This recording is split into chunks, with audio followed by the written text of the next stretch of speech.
Estamos un día más con la sesión de conversaciones con personas que informan todo el amplio mundo de la sexología y con una invitada hoy que nos va a tratar el tema que más podemos ver muchas veces en las noticias, pero que pensamos que todas conocemos qué es lo que ocurre, pero en realidad nos faltan algunas claves a la hora de poder enfrentarnos a este problema. Una de las principales consecuencias del confinamiento que hoy se acaba. ¿Me oyes un poquito mejor ahora? Espero que mejor ahora. Maika. Pues una de las consecuencias de este confinamiento ha sido, sin duda, y era lo que yo os señalaba al principio, me temía el rebrote de la violencia de género en el ámbito doméstico. Quizás me coja otra. Son diferentes, son nuevos. A ver qué me decís. Hola, te veo torcida, va. Hola, Hola, Bárbara, buenos días. ¿qué tal? Buenos días. Bárbara, te veo torcida. ¿Me ves ¿Te puedes torcida? poner vertical? Eso, así, así, A así ver, te ve. Así te van a ver mejor. así me ves al revés. Vale, lo sujeto así. Sí, es ¿Así? complicado. Justo, muy bien, muy bien. Genial. Pues nada, ¿me oís a mí bien ahora? Y Bárbara, di algo y que nos digan si te oyen bien. Hola, buenos días. ¿Me escucháis bien? Yo a ti te escucho perfecta, Irene. Pues entonces es que ya se me oye. Vale, ya se oye bien, ya lo está diciendo la gente. Bienvenida, Bárbara. Buenos días. Gracias. Pues te estaba apenas empezando a presentar, hoy ha ido todo sobre ruedas, has entrado como un tiro en 2 segundos, o sea que perfecto. Estaba comentando que uno de los temas que, por ejemplo, en terapia sexual se ve muchas veces es que detectamos comportamientos, conductas y actitudes que claramente a nosotras pues, nos hacen sospechar que detrás de las dificultades de pareja no son dificultades de pareja, sino que hay un proceso de violencia de género. Y que también una de las cosas que yo he tratado más durante todo el confinamiento, las 7 semanas que llevamos, pero especialmente las 3 primeras, hice mucha incidencia desde esta cuenta en todos los recursos que había de emergencia para la atención a situaciones de violencia de género y lo que sospechábamos, ¿no? Como todas las profesionales, que podía haber un repunte de situaciones que sí que llevaran a las mujeres a pedir ayuda. Bueno, Ujú. te he invitado porque había mucho interés sobre esto y bueno, yo te puedo presentar, pero prefiero que te presentes tú como consideres también. Bueno, yo me llamo Bárbara Zorrilla Pantoja, soy psicóloga, experta en violencia de género, pero no solamente trabajo situaciones de violencia de género, sino que a lo largo de los años me he ido especializando en todos los malestares derivados patriarcal como la nuestra. Es decir, trato Justo. autoestima, trato temas de sobrecarga de trabajo, esa culpa que muchas veces tenemos las mujeres Sí. intrínseca, temas de parejas, dependencia emocional, etcétera, etcétera, etcétera. Y sí que me Sí, gustaría apuntar algo que has dicho sobre lo del confinamiento. Ya el año sí, pasado, la Organización de Naciones Unidas sacó un informe en 2019 diciendo que el lugar más peligroso para una mujer es su propio hogar. sí, El sí, sí, 60% de los asesinatos de mujeres se producen en su casa. Ujú. Exactamente, yo es que en el día 14 de marzo, cuando se decretó el estado de alarma, muchas personas, vamos, por supuesto tú y muchas otras compañeras que están en recursos sociosanitarios de atención a violencia de género, pero vamos, yo por mi parte tenía muy, muy claro que iba a haber que hacer una incidencia específica. O sea, que Ujú. iba a haber que señalar que seguía habiendo recursos, que iba a haber recursos de emergencia, que iba a haber teléfonos, que iba a haber chats y antes de que se creara el chat este del Instituto de la Mujer, que había otros dispositivos. Y bueno, tenemos muchos temas a la vez, entonces como me gustaría un poquito por ir por partes, hay bastante gente, también señalaros que si en algún momento se corta, nosotras vamos a seguir, que lo explicito siempre, y que podéis hacer preguntas o pedir Ujú. aclaraciones sobre temas. A Bárbara Zorrilla la encontráis en Instagram, lo voy a repetir después también al final, psicoterapia-integral-mujer. ¿Vale? Que la encontráis ahí pinchando en vuestra pantalla, lo vais a ver. Entonces, violencia de género parece que todas lo tenemos claro, pero no está tan claro. Yo, como decía, detectas muchas veces situaciones que a la gente, a las parejas, les parecen normales, pero cuando empezamos a pensar, nosotras desde el otro lado, o las personas que escuchan, ¿no?, a esa pareja de hombre y mujer, vamos a centrarnos hoy en la violencia de género, no vamos a tocar otro tipo de parejas, en violencia intragénero. ¿Qué, ¿Cuáles son las señales, así como que podrían hacernos pensar que ahí algo no está bien desde afuera, las que observamos o tenemos contacto con una pareja que pueda estar atravesando, vamos, que haya un agresor y una mujer que esté siendo víctima de procesos, sea de Ujú. violencia psicológica y demás? Un poquito por empezar.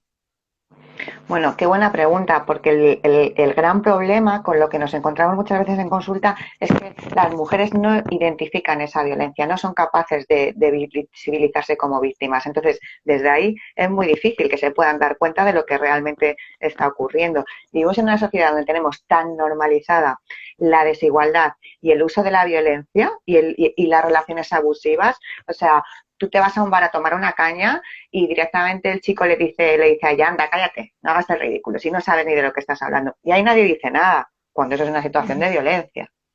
O sea, para hablar de violencia de género, para mí la clave está, uno, en la desigualdad y dos, en la habitualidad de los comportamientos. Es decir, no se trata de algo puntual, no se trata de una bronca puntual, no se trata de un insulto puntual, se trata de una tónica constante. Que eso es precisamente lo peligroso, porque eso es lo que se hace que lo normalicemos, ¿no? Es como si yo cada día me echo un poquito más de sal en la comida, un poquito más de sal en la comida, un poquito más de sal en la comida.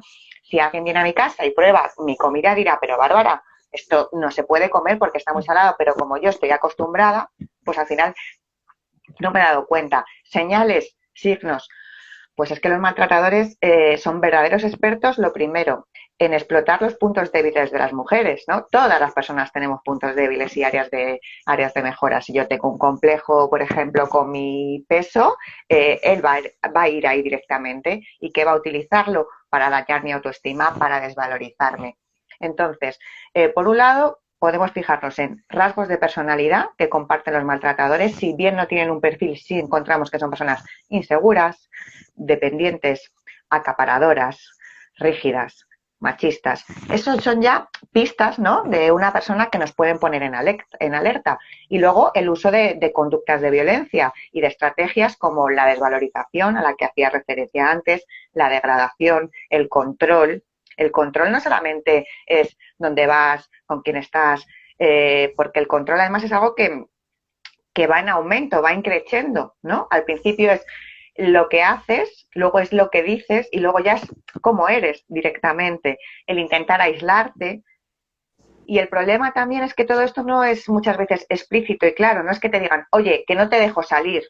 No, es que te dicen, ¿a qué vas a ir allí? Si tus amigas pasan de ti, si no ves que estás haciendo el ridículo y para que parezca que eres tú la que tomas las decisiones. Esa es la Sí, violencia más peligrosa, la violencia perversa, la violencia invisible, sí. la luz de gas a la que hacemos referencia. Es decir, Que tiene hay mucho que múltiples ver signos.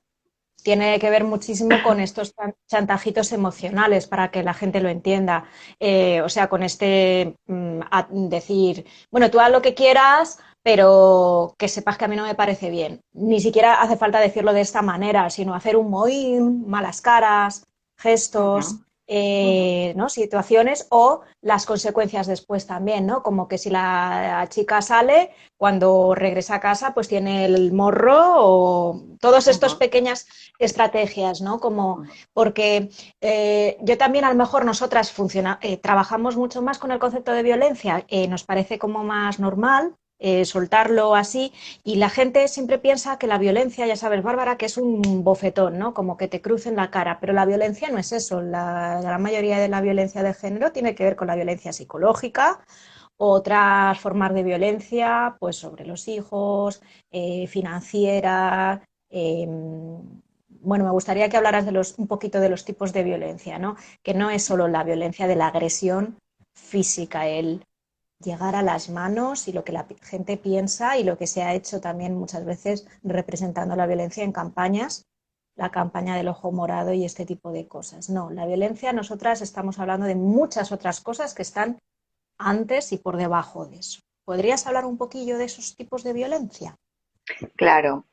Claro, precisamente relacionándolo con lo que comentaba al principio, ¿no? Decimos que las mujeres no se identifican como víctimas. ¿Por qué? Porque las mujeres que no han recibido agresiones, que no han recibido golpes o que no han recibido palizas, dicen, como a mí no me pega, yo no estoy siendo víctima de violencia. Pero como tú bien refieres, hay diferentes tipos de violencia. Por un lado está la violencia psicológica, que puede resultar incluso muchísimo más grave que la física, que puede provocar rasgos, o sea, cambios permanentes en los rasgos de personalidad y generar hasta ideación autolítica. Nos encontramos con muchísimas mujeres que llegan a plantear el suicidio como la única salida a una vida de sufrimiento, porque no ven la luz, porque no encuentran otra manera de escapar de eso. Es decir, la violencia psicológica es muy grave, mucho más que la física, es muy difícil recuperarse y igual que entrar en esa espiral de violencia es un proceso, salir de esa espiral de violencia también es un proceso terapéutico sostenido en el tiempo en el que tenemos que acompañar a la mujer para que primero se dé cuenta de lo que está pasando. Segundo, sea capaz de reatribuir las responsabilidades y entender que el único culpable de la violencia es el maltratador, la persona que la ejerce, y luego que vaya rescatando todos los recursos y herramientas de resiliencia que tiene para salir de eso. Nos encontramos también con la violencia económica, que es muy habitual. Violencia económica no solamente entregar asignaciones insuficientes, pedir Uh -huh, cuentas y tickets de todo lo que has comprado, uh -huh. endeudarte sin que tú tengas ese consentimiento, por ejemplo, pedir préstamos a nombre de los dos. Yo tengo muchas mujeres que están verdaderamente arruinadas. Y violencia económica que se nota especialmente después de la separación, cuando no se Sí. da la pensión de alimentos de los niños. Muchas veces las mujeres se separan pensando que van a poner fin a la violencia y se encuentran que después de la separación la violencia no solo no acaba, sino que se intensifica y se ejerce a través de los menores. Ese sería otro tipo de violencia, la violencia vicaria, cuando les utilizan como mensajeros, dile a tu madre que no sé qué, que si encima tienes una orden de protección es un delito, porque no puedes Uh -huh. comunicarte con ella ni siquiera a través de terceros, o como espías, ¿dónde está tu madre? ¿Qué ha hecho tu madre? O cuando les triangulas, ¿a quién quieres más? Y les sitúas en un conflicto de lealtades. Y De luego algo que a las lealtades. sexólogas os toca muy de cerca, que es la violencia sexual. Sí. Uh Como -huh. dices tú, la violencia sexual, la gente tiene una idea muy equivocada. O sea, la gente se imagina que la violencia sexual se limita a una violación con un desconocido en un portal a punta de navaja. Y eso no es cierto. Eso deja fuera todas las formas de violencia sexual de las que tú hablabas antes, del chantaje. Pues será que no me quieres, será que lo estás haciendo con otro, demuéstramelo. Y eso lo vemos principalmente en adolescentes, ¿no? La necesidad de entregarse Sí. a prácticas sexuales que ellas no desean o para las que no están preparadas, porque ellos se lo piden como una prueba de amor y confianza. Uh -huh. Exactamente. Sí, y una de las cuestiones claves, bueno, también para que la gente le quede claro, es que cuando en psicología o sexología detectamos que puede haber precisamente ese tipo de conductas por parte del hombre de la pareja, o sea, que eso no es un conflicto de pareja, o sea, tenemos la obligación deontológica de informar o intentar contener y acompañar hasta que se pueda hacer una denuncia, pero nosotras tenemos la obligación de denunciarlo y de intervenir cuando estamos sospechando fundadamente que va a haber ahí detrás una situación que ahí no hay una mediación posible y no hay una terapia de pareja.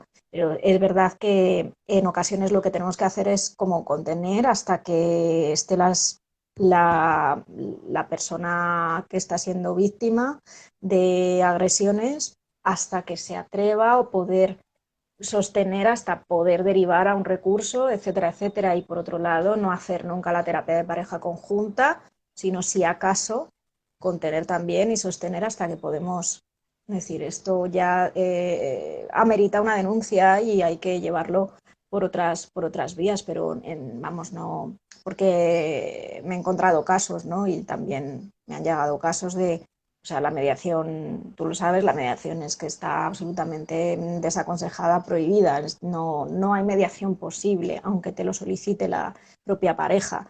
Porque claro, también, a ver, uno de los procesos que la gente no entiende es el argumento clásico horrible de ¿y por qué no ha denunciado antes? ¿No? También hay que, ¿podrías explicar un poco los mecanismos que pasan también en ese proceso para que tenga esa sensación la gente de que esa mujer está tan enganchada y que por qué no ha salido antes y que por qué no hace algo, ¿no? Como que la responsabilizamos. Sí, así es. Pero sí que gracias por señalar que la mediación está totalmente contraindicada en estas situaciones y la terapia de pareja también, porque yo me he encontrado con muchas mujeres retraumatizadas y revictimizadas porque han estado en terapia de pareja con profesionales que les han Sí, dicho que es que él tiene mucho carácter y tú no lo sabes llevar. Entonces, sí, eso hace muchísimo daño y no solamente a nivel muchísimo. psicológico, sino que es que estás colocando a esa mujer en una situación de riesgo que le puede costar la vida y eso es algo muy grave. Exactamente.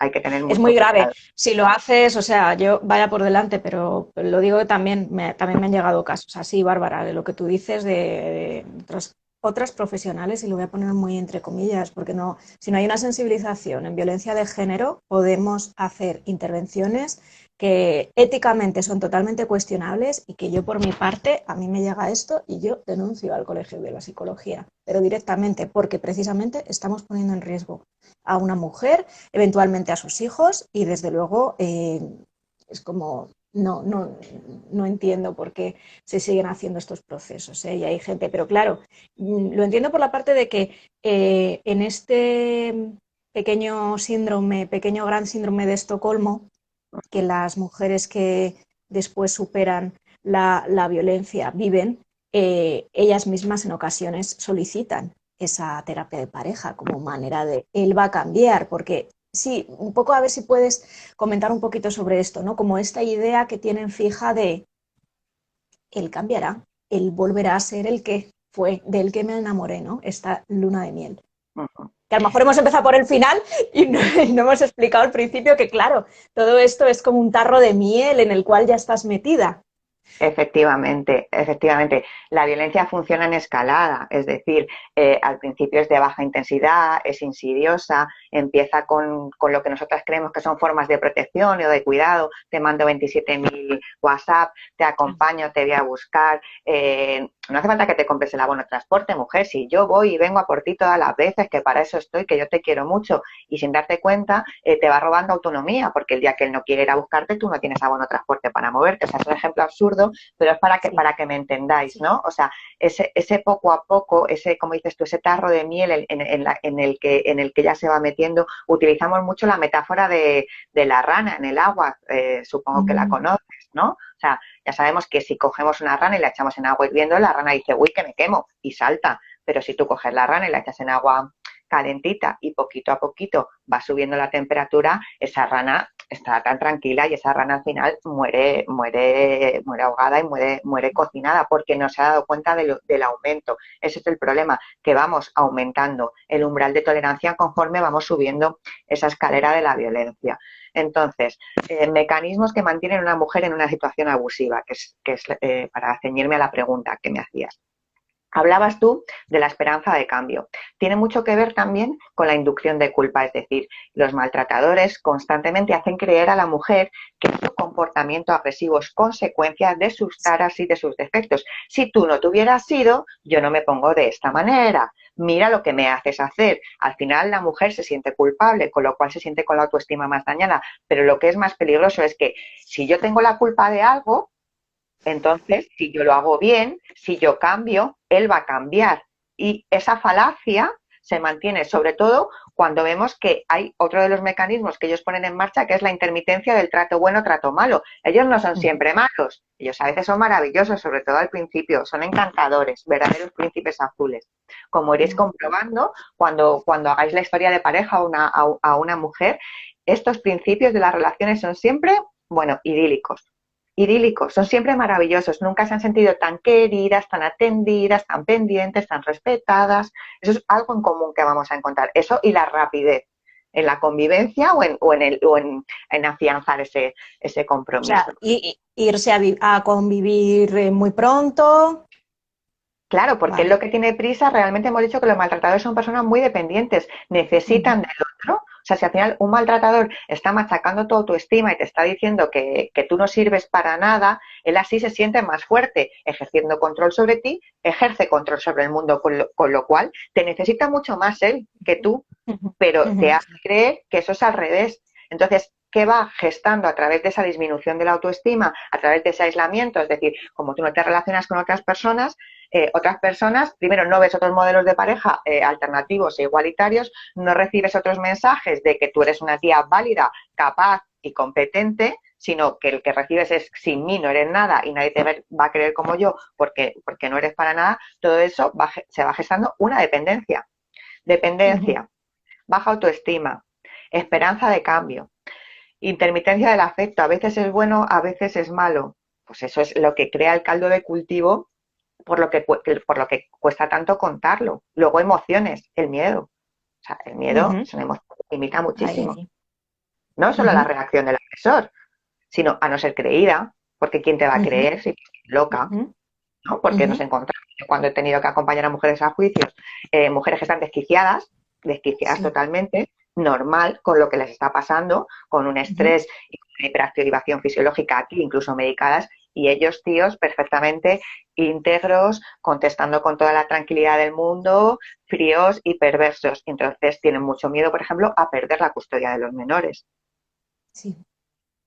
Que, claro, que sean percibidas como incapaces, incompetentes por su estado emocional que viene causado por la agresión sostenida en el tiempo. Te ha Ujú, minado la ujú, moral. Yo te lo voy a traducir todo para la gente que nos vea, ¿eh? Que no ujú. sea, porque no nos ven psicólogas. Vale. Y, ¿vale? Y también hay, me había dejado también en las formas bueno, la violencia vicaria, ¿no? Como el también manipular con las cosas más preciadas para la mujer, sea lo que sea, incluso un proyecto laboral, un ascenso, un viaje, los hijos, mascotas, o sea, todo lo que la chica, la mujer valore, sea Ujú, importante para ella, suelen ser como target, ¿no? Como un objetivo donde ese agresor que la conoce también va a ir precisamente a manipular y a ejercitar la violencia sobre ese campo en el cual ella puede ser más autónoma, puede recuperar la autoestima. Y es precisamente pues eso, en lo que más le duela, en lo que ella más quiera, o en la relación, por ejemplo, con los suegros, ¿no? del agresor, ¿no? Suelen ser también dinámicas que aparecen. ujú. Claro, por eso es tan importante la red social, la red familiar, el tener un proyecto de vida autónoma, el tener independencia económica, independencia afectiva, porque esos son factores de protección, tanto a la hora de no entrar en una relación de violencia como a la hora de salir. Es que si no te cuesta mucho, es mucho más difícil. Y Sí, eso es muy importante que el entorno lo tenga en cuenta. Como decías tú, falta sensibilización de la población general. Falta sensibilización y falta darse cuenta el por qué una mujer permanece al lado de su agresor. Cuando no lo sabemos, tendemos a juzgarlo. Tendemos a juzgarlo y entonces no le ayudamos. Por ejemplo, yo recuerdo un caso de una chica que me contaba, Bárbara, yo no tengo amigas. Yo no tengo amigas porque la última vez que llamé a mis amigas y les dije lo que me había pasado, además esta mujer sufrió, era una chavala jovencita, sufrió una ujú, agresión brutal. Las amigas ujú, fueron a su casa, le ayudaron a recoger sus cosas, se hicieron las maletas y se enfrentaron a esta pareja. Cuando ella retoma la relación, porque estas mujeres son muy vulnerables a las recaídas y la salida de un proceso de violencia no es así. Es cojo, voy para atrás, vuelvo, voy un poquito para atrás. Y eso las personas no lo entienden. Pues cuando esta mujer retomó la relación, las amigas le dijeron, no queremos volver a saber nada más de ti. Es decir, ¿qué hace? La deja más sola, la deja más aislada, más vulnerable y más en riesgo. Por eso tenemos que entender que cuesta mucho salir y que nuestro papel como familiares, como espectadores, es estar ahí, respetar su ritmo, entender que es su proceso porque ella es la dueña de su vida y cuando ella quiera yo le doy mi mano, pero es ella la que tiene que cogerla. Ujú. ¿Tú recomiendas al entorno, amigas, madre, padre, que lo está viendo, como cuando ya pasa de la sospecha, digamos, a la certeza, ¿no? Y ya pasa la idea al entorno y dice, aquí lo que hay es violencia de género. ¿Tú recomiendas el encarar directamente el tema, afrontar el tema con la mujer que lo está sufriendo, de ponerle nombre y apellidos, de mira, Pepa, lo que está ocurriendo es esto, Pepe te está haciendo tal y esto es violencia, esto es violentón, esto no es normal, esto no es una relación de pareja sana, esto te está matando? ¿O crees que hay que esperar, o crees, vamos, desde tu experiencia, hay que esperar a ver el resquicio en un momento de crisis de la mujer? ¿Cómo? Depende, depende. Es que yo creo que eso es algo que hay que individualizar cada proceso. Normalmente, ir tan de frente, como dices tú, lo que puede generar es que la mujer se ponga a la defensiva y se ponga en línea con su pareja, ¿no? Para defenderla de sus padres o para defenderla de sus amigos porque no entendéis nuestro amor, con lo cual puede tener un mal efecto, a no ser que esa mujer tenga un elevado grado de malestar, que ella sea capaz de entender que hay algo que no está marchando bien y que tú la puedas ayudar a verbalizar y a que llame a las cosas por su nombre. ¿Qué te Ujú, está generando esto? ¿Desde cuándo estás así? ¿Cómo estabas antes de estar con él? Ahí sí lo puedes ir metiendo. Pero ujú, igual que la violencia funciona de manera transversal, la salida también tiene que ser de manera transversal. Muchas veces es, vamos a ver una peli. ¿Qué crees que le pasa a esta protagonista? ¿Se parecen a algo? A lo que te parece a ti, una peli, un cuento, una canción, una historia, lo que le pasa a tu vecina. Muchas veces en nosotras mismas no somos capaces de ver lo que sí que vemos en las otras. Por eso las sin terapias duda. grupales son muy buenas en situaciones de violencia de género. Ujú. Las terapias grupales. Pero una vez que ya terapias grupales solo de violencia de género, de mujeres que estén en esas situaciones, o simplemente el compartir un círculo de mujeres, cualquier tal. A ver, las dos cosas pueden ser, ¿no? Por un lado, un grupo heterogéneo, ¿no? En el que tú trabajes muchísimos aspectos que nos afectan a las mujeres por el mero hecho de serlo, toda esta serie de mandatos de género, el cuidado, el ser buenas, el estar buenas, etcétera, etcétera, te ayuda ya a que te recoloques y a que te des cuenta de esa desigualdad y a que empieces el camino del empoderamiento y ahí es cuando puedes salir de la relación y luego una terapia propiamente de violencia de género en sí, porque tú entiendes que no te pasa nada, tú no es que estés loca o seas tonta o tengas un defecto, que es que tienes un espejo en otras personas que les ha pasado lo mismo y que estás viendo que no han hecho nada para encontrarse en esa situación. O sea, tener esa perspectiva de género ayuda a no tenerla, que es lo que hablábamos antes, y los profesionales que no la tienen, no solamente en la Sí. psicología, revictimiza, desenfoca la intervención y equivoca los objetivos. Lo que hablábamos antes de los niños y niñas. O sea, una mujer no está loca porque piensa que le puedan quitar a sus hijos. Es que hay jueces y juezas que lo Es que hacen. pasa. Es que hay mujeres que tienen que entregar fin de semana sí, fin de semana no. Su mayor arma contra ella es un maltratador que son sus hijos. O sea, y eso está pasando. Y eso es lo que tenemos que cambiar. Sí, además, una de las, por supuesto, de las secuelas, sea de cualquier tipo de violencia que se haya ejercido contra la mujer, que normalmente además creo, ¿no?, que suele haber diferentes tipos de violencias que se han ejercido en diferentes momentos o simultáneamente. Entonces, hay financiera, pero ha habido psicológica antes, o sea, como que no es un, como has dicho, es un proceso, pero que además diferentes formas son utilizadas en diferentes momentos de la relación. Pero esas secuelas hay que atenderlas sí o sí, o sea, que no se puede, que la secuela, ya sé por dónde iba, es que me he despistado yo.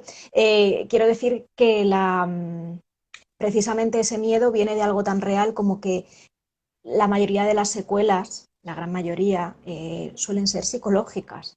Entonces, para acreditar la propia secuela, vas a tener que pasar por un profesional de la salud mental, con lo cual eso te resta, en este sistema que es tan capacitista, te resta credibilidad, capacitista y sexista. Entonces, no todos los profesionales de la judicatura lo son, pero falta mucha, mucha perspectiva de género, en saber cómo y cuándo acudimos a salud mental y cuáles son los procesos en violencia de género precisamente. Entonces, una presunta víctima de violencia de género acudiendo, ¿no?, a un proceso judicial y que esté medicalizada y medicada por temas de salud mental que son consecuencia de la violencia de género, paradójicamente o no tan paradójicamente, pierde credibilidad y puede perder, ¿no?, como la patria potestad en ocasiones. Se le puede cuestionar, no solo cuestionar, sino que puede tener consecuencias en su custodia, en la custodia de sus hijos. Vamos, eso es lo que venías a decir, ¿no? Claro, por eso es tan importante que estas mujeres tengan una atención integral. Es decir, muchas veces el mensaje que les dimos es denuncia, denuncia, denuncia. No, estate preparada para denunciar. Pon una buena denuncia. Pon una denuncia que se pueda admitir a trámite. Es decir, y que te toque un buen policía, una buena policía que sepa recoger todo lo que ha pasado. Porque normalmente las mujeres denuncian después de una agresión, cuando han visto su vida en peligro o la vida de sus hijos. Entonces denuncian un solo incidente. Entonces van ahí, van muy asustadas. De ahí les toman declaración con un discurso desestructurado, fragmentado, muy nerviosas por lo que dices tú, por todo el daño psicológico y por todas las secuelas que te ha generado la violencia. O sea, desde ahí muchas veces pierden credibilidad. Por eso tienen que ser atendidas y tienen que ser primero asesoradas, primero hacer una buena intervención en crisis, calmadas, un asesoramiento jurídico, que sean acompañadas a la hora de poner la denuncia. Tienen derecho a que haya un abogado, una abogada que les esté atendiendo en esa denuncia y a tener un acompañamiento psicológico y social durante todo el proceso. Desde el minuto cero, ¿no, Bárbara? Así Desde es. el minuto cero, o sea, desde la primera vez que lo pones por un incidente aislado. Si tienes la entereza o nos estás escuchando o conoces a alguien que si se puede poner desde el minuto cero, si se puede ser acompañada de una profesional de la atención psicológica y abogada, mejor que mejor, ¿no? Como para recogerlo desde el principio, pase lo que pase después, ¿no? Así es, así es. Mi recomendación es siempre que se pongan en contacto con algún recurso de atención. De hecho, todos los recursos de violencia de género se han considerado esenciales por parte del Gobierno durante el confinamiento. Es decir, seguimos contando con el número 016, seguimos contando con todos los puntos de atención a la violencia, con todos los servicios de atención que mínimo tienes trabajadora social, psicóloga y abogada, y te tienen que atender. Mi recomendación es siempre ponerse en contacto con ellas. ¿Por qué? Porque nos van a poder ayudar a pensar con claridad, a ver las opciones que tenemos y también nos van a ayudar a hacer algo muy importante, que es un plan de seguridad individualizado, porque siempre que hay violencia hay riesgo. Entonces tenemos que tomar unas determinadas medidas para salvaguardar nuestra integridad y la de nuestros hijos e hijas. ¿Podrías describir un plan de seguridad sencillito, por si alguien nos está escuchando? Vale, igual que antes, lo mejor es hacer un plan de seguridad individualizado, es decir, hay que tener si tienes Sí, hijos, en cuenta si por tienes hijos, si no supuesto. tienes hijos, cómo es tu casa, Teniendo en cuenta, pero quién lo bueno, para que sabe, sepan etcétera, a etcétera. qué te estás refiriendo. Por Pero como supuesto. pautas generales, por ejemplo, ahora en esta época que no hemos podido salir de casa, es intentar, aunque tengamos que estar en el mismo domicilio, no compartir el mismo espacio físico, retirarnos. Sobre todo si hay una bronca, si hay una discusión, porque se va a producir una escalada. Tenemos que retirarnos de ahí e ir hacia una habitación en la que, si es posible, tengamos pestillo. Cuidado con el cuarto de baño. El cuarto de baño puede ser muy buena opción, pero si no tiene ventana o no tengo teléfono, se puede convertir en una trampa. A los enanos igual, les tengo que enseñar a marcar el número de emergencias y les tengo que enseñar a esconderse en lugares seguros en forma de juego o a poder avisar a algún vecino, a alguna vecina. Siempre en marcación rápida el número de emergencia. Ahí no te digo ya el 016, el 112, el 091, o sea, policía directamente. En caso de riesgo llamamos a policía. Y digo en marcación rápida porque tú en un estado de nervios, en un estado de pánico, no No, estás aciertas para acordarte. a dar a los botones. O sea, que siempre que puedas, aunque estés en bata, aunque estés en pijama, tener el móvil encima. Por supuesto, en una discusión, huir siempre de habitaciones donde haya objetos susceptibles de convertirse en arma, como puede ser la cocina, donde hay cuchillos. E intentar siempre que nunca te tape las salidas, es decir, ir girándote para que tú siempre tengas la puerta detrás por si tienes que salir corriendo. Vale, perfecto. Y en cuanto, bueno, yo tuve que hacer una intervención justo y seguro que a ti te ha tocado mil. Yo no me dedico a ello, pero fue así y efectivamente lo mejor que se puede hacer es llamar a 016 porque realmente vamos a valorar y se va a hacer tanto por policía municipal como la nacional, como la que toque, dependiendo del área donde estés viviendo, dependiendo de la comunidad autónoma hay otros recursos, pero siempre el 112 o 016 van a ser útiles, aparte del teléfono 900 específico, ¿no? Y también yo he puesto muchas veces los dos servicios que hay para mujeres sordas en lengua de signos, Ujú. porque es importante, porque es como que se dice como teléfono de tal para mujeres sordas, no es para mujeres sordas, es para oyentes que quieren denunciar, pero las sordas necesitan en lenguaje de signos que además tú sabes también que las tasas de violencia en mujeres sordas también sería otro cantar.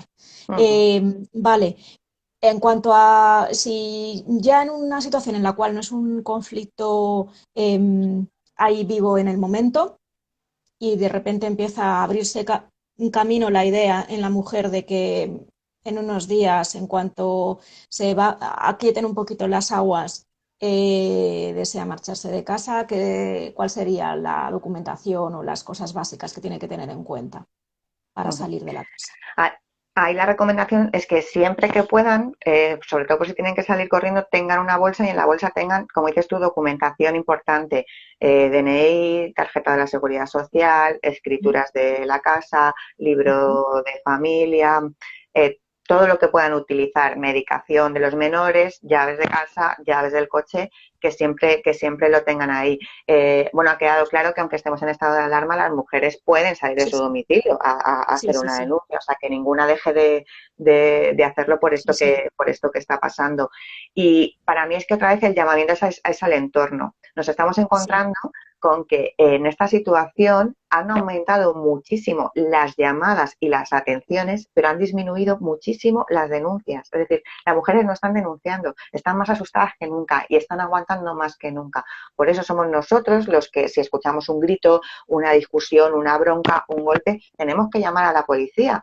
Estamos Sí, sí. escuchando una llamada constante a la responsabilidad que tenemos todos con la pandemia para no contagiar a los demás, pues es que también es nuestra responsabilidad velar por la salud y la seguridad de estas mujeres. De hecho, ahora Exactamente. todos miramos a la Organización Mundial de la Salud porque es como nuestro referente que nos está dando datos Ujú. de cómo actuar ante el coronavirus. La Organización Mundial de la Salud reconoce que la violencia de género es un problema de proporciones endémicas que Sí, afecta a sí, una de cada 3 mujeres en el mundo. O sea, esto es sí, algo gravísimo. sí, sí. O sea que, bueno, lo hemos dicho muchas veces aquí también en el canal, pero es que no miremos a otro lado, que es tan sencillo como un día preguntar, otro día, si no contestan, llamar. Y es así, es que es una cuestión de responsabilidad. Es que al lado tuyo puede estar sucediendo algo muy grave. Y igual que nos metemos desde los balcones, ¿no? Con hay tanta policía con quien se pone o no la mascarilla y sin embargo muchas veces lo tenemos arriba o abajo o oímos los golpes y oímos esa violencia ambiental de gente de un tipo que está tirando muebles o está arrancando puertas y esto ocurre y ocurre en 2,2 y sin embargo no se llama, ¿no? Siempre, o sea, tenemos que dejar de considerar un asunto privado. Ahora mismo que todo el mundo se está metiendo en la vida de todo el mundo, yo la verdad que con estas palabras decirlo, ¿verdad, Bárbara? O sea, como dejemos de mirar para otro lado. Yo hice un directo a la semana de que empezara el confinamiento y como dejemos de mirar a otro lado, porque ahora más que nunca, en el momento que oigamos un grito, en el momento que oigamos a los críos y que digamos, ya están con la bronca, es que no, ya están con la bronca, es que en esa pareja las cosas no van bien, pero no van bien a un nivel peligroso, tóxico y a un nivel en el cual tenemos la obligación ética como vecinas y como vecinos. Y bueno, que tú para, no sé, en el caso de las familias a veces también hay mucho discurso, dependiendo de las generaciones, ¿vale? Pero seguro que es un discurso que tú has oído que tiene que ver con el hija aguanta, pues tal, pues es que las cosas son así, es que pues es un buen hombre, pues tiene un buen trabajo. ¿De qué manera se puede un poco darle la vuelta y desmontarle a las personas, sobre todo gente más mayor, pero que tiene este tipo de pensamiento, ¿no? Y este tipo de discurso con cómo es una pareja y cómo son las relaciones normales en una pareja, donde Claro, a es lo que la mejor normalidad, la propia claro. madre también, ¿no? Se está reproduciendo el ciclo, pero Ujú, ¿hay alguna ujú. manera de hincarle el diente ahí o de darle la vuelta a ese argumento? Sí, claro que sí, pero con paciencia. O sea, yo siempre digo que nuestro trabajo es como una gota malaya. O sea, nosotros tenemos que estar todos los días poniendo la gotita, la gotita, la gotita, sin que sepamos en qué momento es cuando va a terminar de calar. El problema es que nos han vendido que el ideal de felicidad pasa por tener una pareja y que para tener una pareja y tener una familia, porque la soledad es horrible, que se confunde la soledad con la soltería, tenemos que ser buenas y tenemos que aguantar. Entonces, eso es la primera idea que tenemos que desmontar, ¿no? Lo que siempre decimos, no somos Ujú. medias naranjas, somos personas completas, que yo puedo estar soltera, pero todas mis necesidades afectivas, sexuales y sociales pueden estar cubiertas de muchísimas maneras. Tengo derecho a ser feliz, y tengo que luchar por esa felicidad. Yo puedo entender que una madre mayor, ¿no? Desde el miedo y desde el desconocimiento le diga a su hija, hija, ya sabes cómo son los hombres, aguanta, pero es que esa madre mayor tiene que entender, como he dicho antes, que cuando hay violencia hay riesgo para la salud mental y hay riesgo para la salud física, que la violencia nunca está justificada y que con ese tipo de mensajes lo que hacemos es sostener una desigualdad y a una mujer que está en peligro. Por eso, poquito a poquito, hay que ir eliminando esos mensajes y dando mensajes alternativos. Y lo que dices tú es que la violencia no es un asunto íntimo, es un delito. Entonces, es un asunto público. O sea, si tú ves que están atracando a alguien, tú llamas a la policía porque estás siendo testigo de un delito. Pues esto es que es igual. Es que tenemos esa obligación. O sea, se trata de, si no hago nada, al final soy cómplice y mantengo, no me voy a convertir en un agente de cambio, en un agente de transformación. Que efectivamente, otra de las cosas que nos cuentan muchas veces o que me preguntan a mí es que me he metido, Bárbara, en una discusión de pareja y la mujer que ha sido agredida se ha puesto a defenderle. Es normal, Sí, es es normal. normal. Mm. En ese momento no tengo que decir, pues que mereces lo que te está pasando en ese momento, lo que tengo que hacer es relajarla y decir, mira, cuando estés más tranquila puedes llamar a ese teléfono. O sea, solamente es sembrar un poquito, solamente es una Sí. gotita y ella ya llamará. Sí, además es muy normal tener esa reacción desde el punto de vista que, bueno, yo suelo explicarlo como que, a ver, viven en una burbuja en la cual a veces sí que salen de la burbuja y ven otra cosa, hay como pequeños resquicios, hay grietas en la burbuja, pero en su burbuja la persona que les está agrediendo es la persona a la que aman.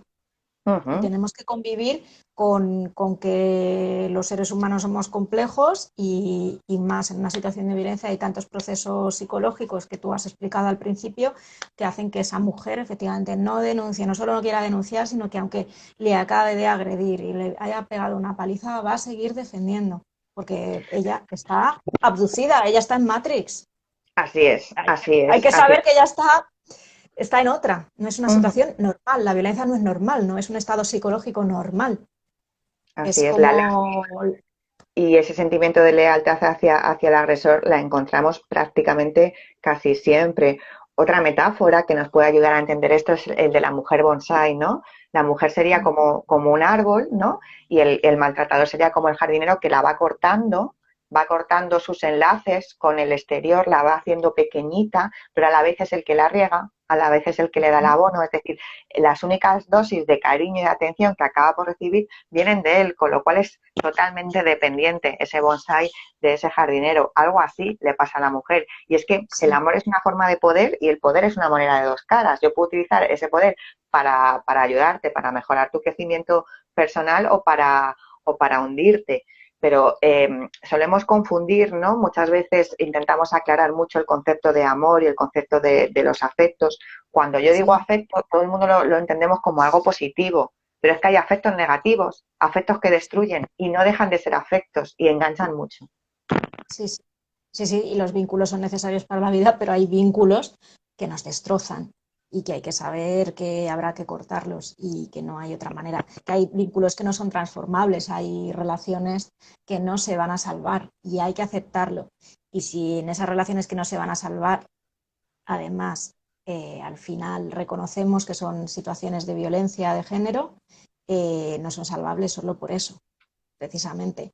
O sea, porque hay otro tipo de relaciones que no van a ser salvables, que son la gente que viene a mi terapia de pareja, pues ya está, al final deciden hacer el duelo por la relación que no pudo ser y ahí acompañamos y se cierra, pero cuando hay violencia de género no va a ser, nunca fue, no ha sido y también es el duelo de reconocer que Ujú. no existe, que en realidad es una ilusión creada, sostenida y muy, muy, muy real. O sea, es una ilusión real en la que vive, pero en la que viven los dos también, pero que no Claro, podemos y hacer ningún tipo de intervención. Yo insisto porque vamos, mi enfoque es feminista y yo no concibo que haya una terapia de pareja. Vamos, por eso lo he establecido así desde el primer principio, que yo sé que tampoco eh, no es la posición mayoritaria.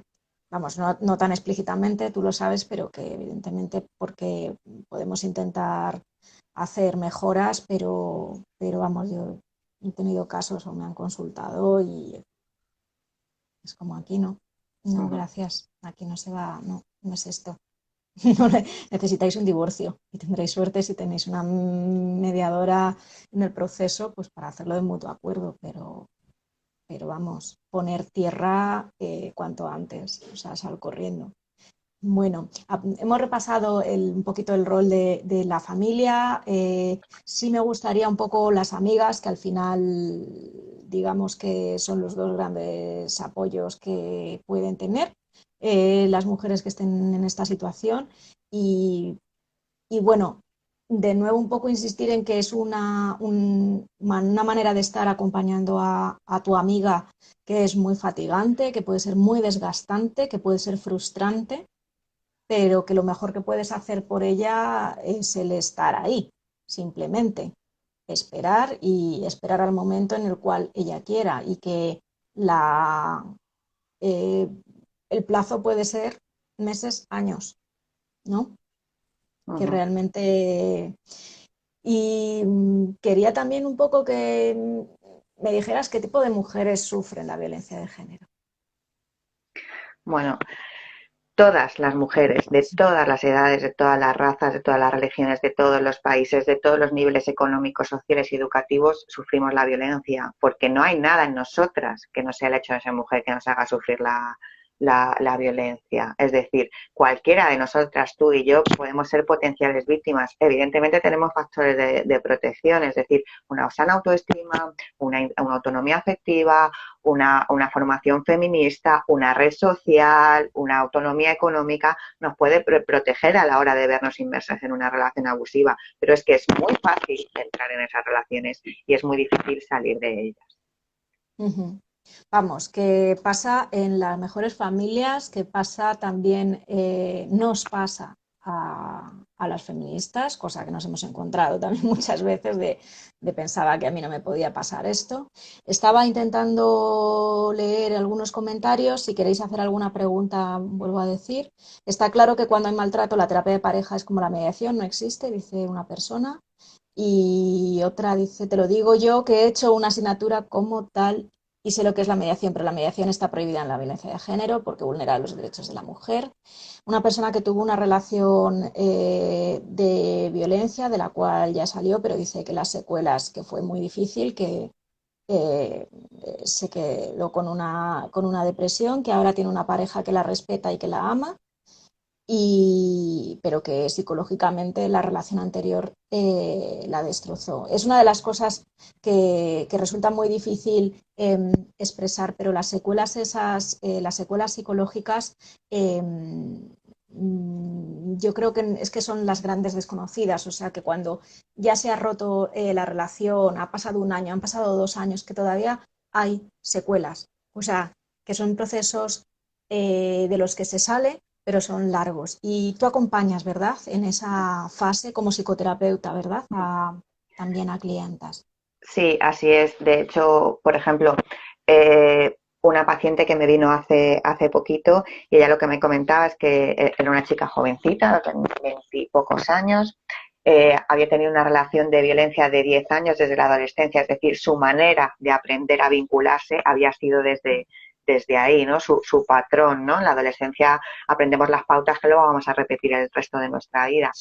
Entonces esta chica, bueno, lo había dejado, se había dado cuenta, de hecho había tenido apoyo psicológico en la ruptura de la relación, pero ahora años después tenía una nueva relación y se estaba dando cuenta de que algo no iba bien y que algo la pasaba a ella, que constantemente respondía ella misma de manera agresiva, de manera defensiva, se sentía atacada, no confiaba en ella, no confiaba en él, no confiaba en su criterio. O sea, ahí lo que había era un estrés postraumático que había estado latente y que salía cuando había un nuevo estímulo, que era una nueva pareja, que hacía que reexperimentara y reviviera todo lo anterior que no estaba ni cerrado, ni elaborado, ni trabajado. Entonces, claro que hay que acompañar en todo ese nuevo proceso con la nueva pareja.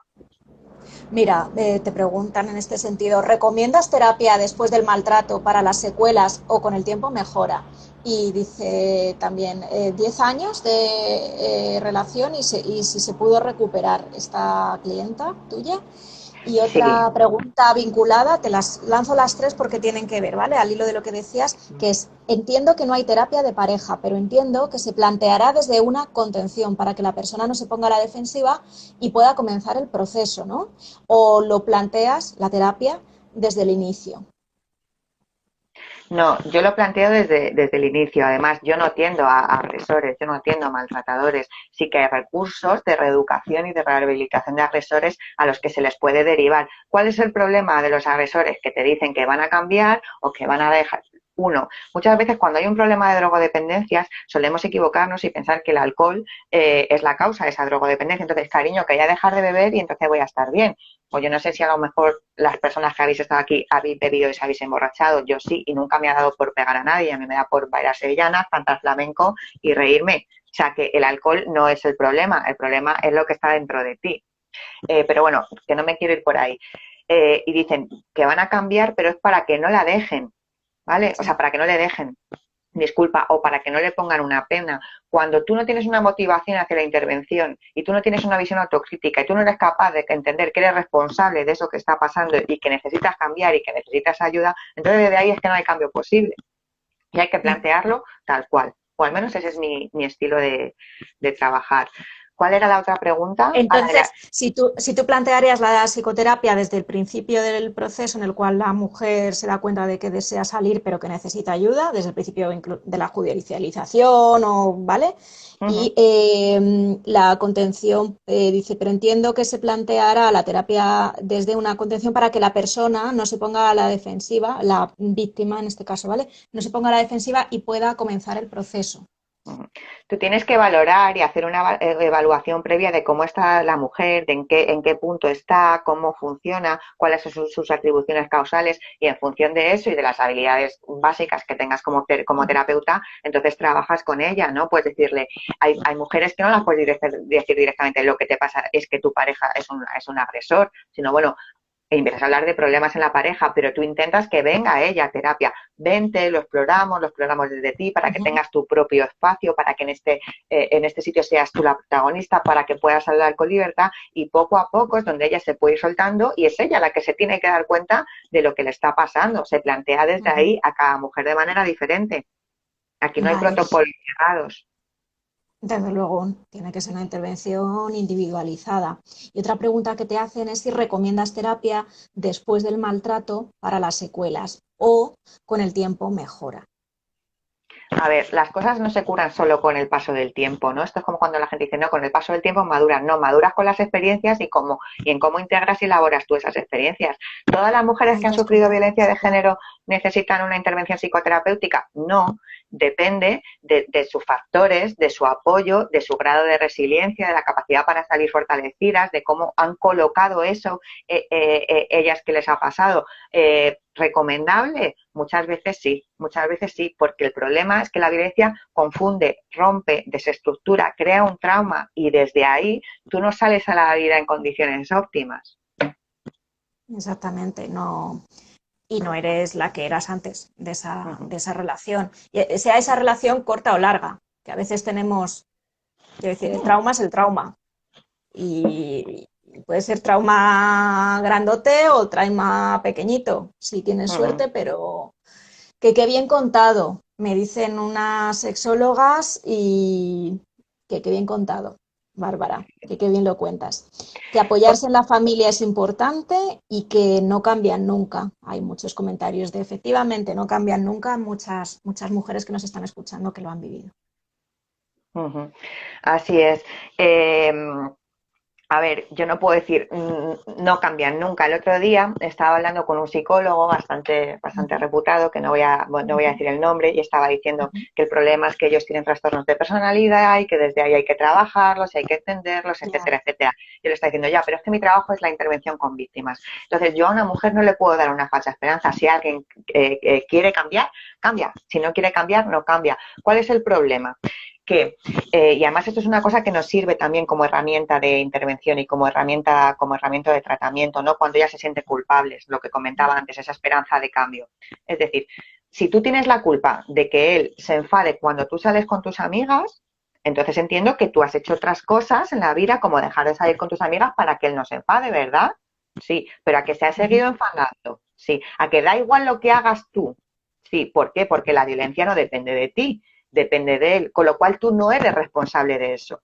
Pero lo peor de todo es que como él no se siente responsable de eso, si no se Ujú, siente responsable, siente que no tiene poder sobre eso, entonces ahí el cambio es imposible. No sé si me explico. ujú. Si yo creo que esto no es Sí, por mí, sino por culpa de los demás, ¿qué voy a cambiar?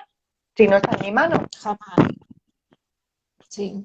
No, y además será eso de me han liado, yo estoy consumiendo, yo no sé qué, tú has hecho esto, o sea, va a haber ahí múltiples mitos, tú has pasado por encima, yo también he pasado por encima porque no me apetece seguir por el derrotero famoso, ¿no? De los consumos y policonsumos que están de drogas nos referimos, que se utilizan como excusa y que se utilizan como justificaciones, como esas atribuciones externas de, pues eso, de la responsabilidad sobre una conducta o una verbalización violenta, agresiva o un comportamiento de control o un X. El pollo, o sea, la excusa del pollo que te monta, Mm, hablando en plata. Yo lo quiero transmitir así, porque a veces como que nos parece que sigo diciendo que es que pensamos que es que les pasa a otras, pero es que nos pasa a una de cada tres mujeres, ¿no? Como es que en tu entorno, si tienes tres amigas, una.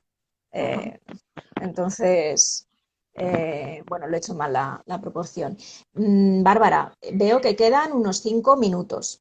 ujú. ¿Qué mensajes crees tú como imprescindible que nos quedemos un poco de lo que hemos hablado hoy o de otras cosas en las que estés tú pues trabajando o que recientemente, pues como lo que has comentado de este colega psicoterapeuta que trabajaba con agresores? No sé, sí, cosas que no hayan salido, que yo no te haya preguntado. Ujú.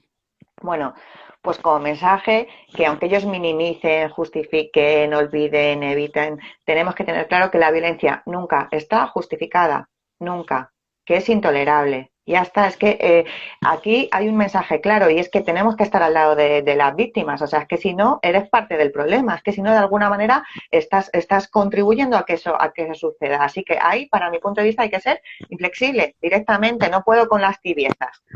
En ese sentido. Creo que hay que ser muy tajante. Sí, Y luego, que nunca nos olvidemos cuál es la causa de la violencia, es decir, que son todas esas raíces sociales y culturales, la manera en que nos hemos educado, en cómo nos enseñan a ser y a comportarnos, tanto a las mujeres como a los hombres, lo que generan ese caldo de cultivo donde se van a dar las relaciones.